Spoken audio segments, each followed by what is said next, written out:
Oh, hey, my fine feathered friends, welcome. My name is Heath Reed, and today I have the great honor and privilege to share some of Gay and Kathlyn Hendricks inspiration.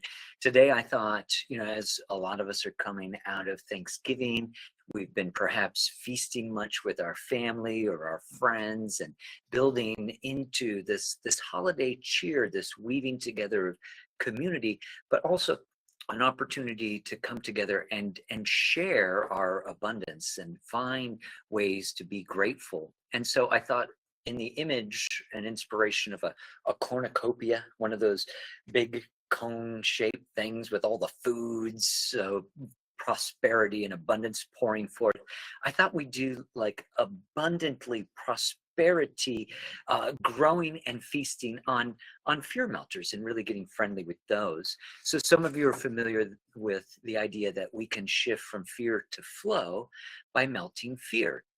Fear is frozen fun, right? So in a moment, I'm going to ask you to move around and breathe and contact yourself in a way to feel more flow. So we're most of us familiar with the fight or flight stress response. So fight and flight are two flavors of fear. And we'll also talk about faint and freeze. But for now, let's try on fight. And it's really helpful to go to extremes. Instead of just disqualifying fight, like I don't want to fight, actually give your body an opportunity to feel a little fighty, which will help you release the grip. So if something recent upset happens, put up your dukes, get a little, put your best growl on, put your mane on, put your cackles up, get your porcupine, and just kind of feel that for a second. Might give you a little boost of adrenaline and cortisol. That's the pernicious sibling of adrenaline. And then the fear melter for fight is oozing. So particularly fight and especially anger can get stuck in the back of the neck, the shoulders, the jaw.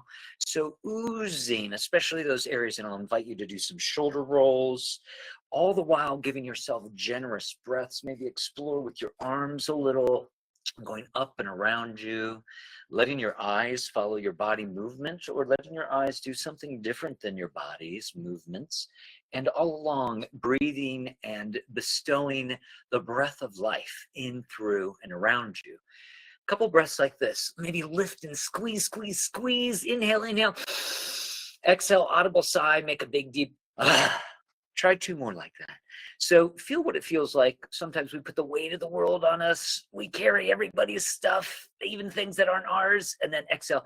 Try that one more time. The more sound, the more delight. But test it out. Don't believe me. Check it out. Inhale.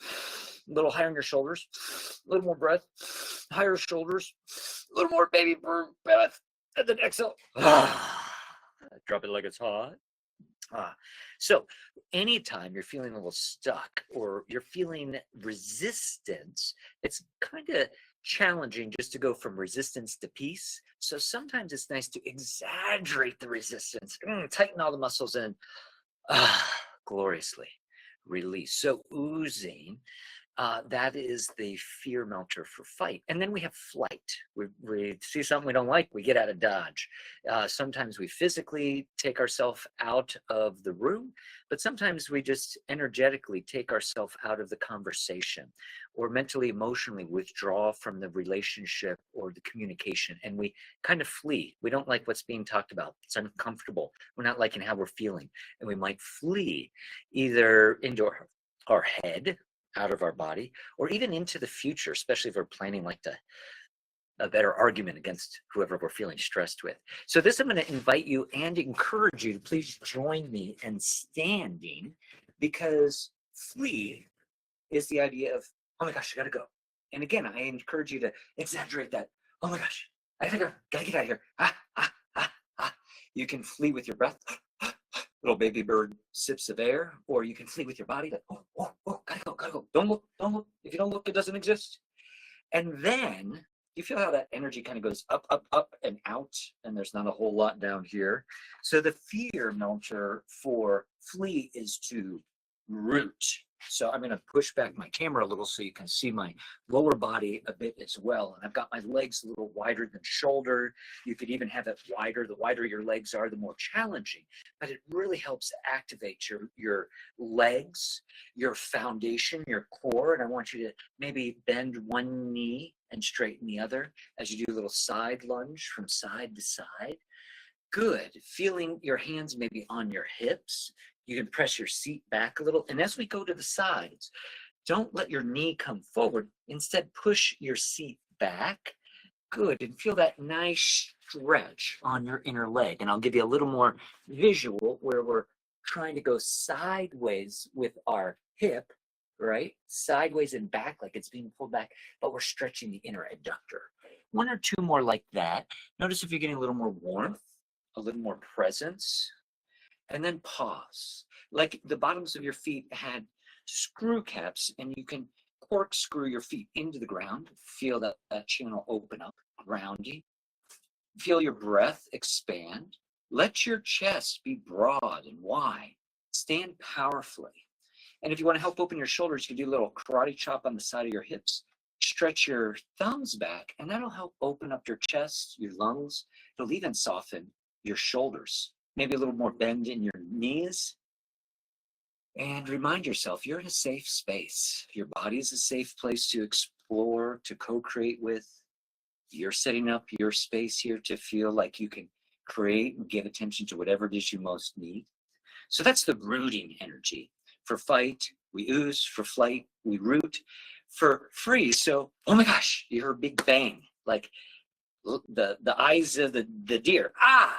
Freeze. You just saw a ghost. We're not too far from Halloween. Yikes. Just something unexpected. So feel yourself freeze. And remember, fear is frozen fun. Melt. Melt. Wiggling. Wiggling. So when you feel like you're not knowing where to go or what to do, adding a little wiggling, shaking, I'm even bouncing. Think of your tendons and your muscles like water, and you're just oozing any stress, any tension, any mental, emotional debris that doesn't serve you now. Release it now. Maybe affirm, I release any energy that does not belong to me. Send back to its source. With a big deep breath and gusto, now. Ooh, and I feel a little debris releasing. I feel a little letting go. I release any energy. Now I'm more like a happy dog shaking my tail. I release any energy that does not belong to me. Send back to its source. With gusto. Now. Yeah, stick the landing. And then love scoop. So sometimes not only do we fight, we run away, we freeze. Sometimes we have the tip of the tongue syndrome where we're like, I can't collect my thoughts. They're saying something, this information's coming at me, and I don't know how I feel, what to do, what's going on. Lights are on, but the words, the information isn't connecting. So here we want to envision a big, huge cauldron or reservoir of infinite love. And we're going to do a love scoop. We're going to scoop into this imaginary pool of love and bring it right to your body, actually contact you. And another big armful. Inhale, exhale, deep breaths. And you're scooping into that love pool, and you're bringing in maybe another area that could use a little TLC. Have you told your belly how much you love and appreciate her lately? Maybe your neck, your jaw, your headache.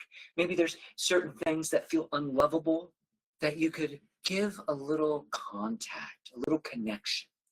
Love is being in the same space as.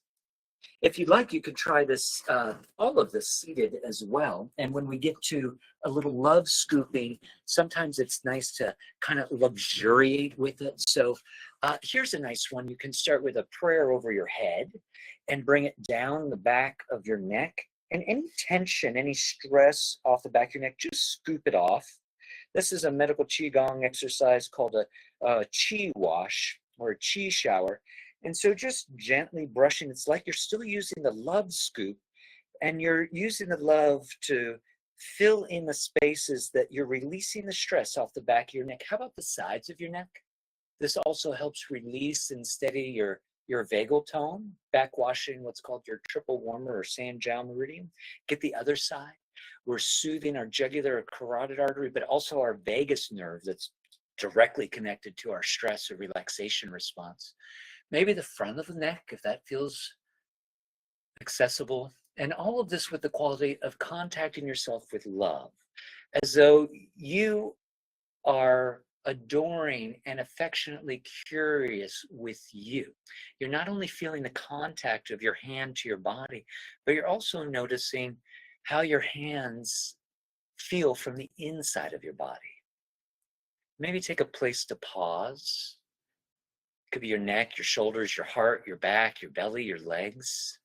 Just enjoy 3 deep breaths, smiling into your head, the center of wisdom, appreciating you for moving and breathing and loving.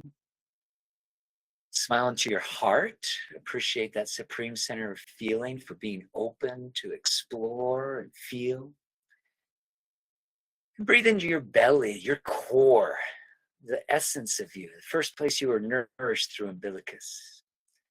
And then maybe share little smiles outward to the universe, to the space around you, to any plants, animals, people that may be in your range. And I want to encourage you to take the oozing and the melting and the rooting and the love scooping with you the rest of today, the rest of the holiday season, and preferably the rest of your life.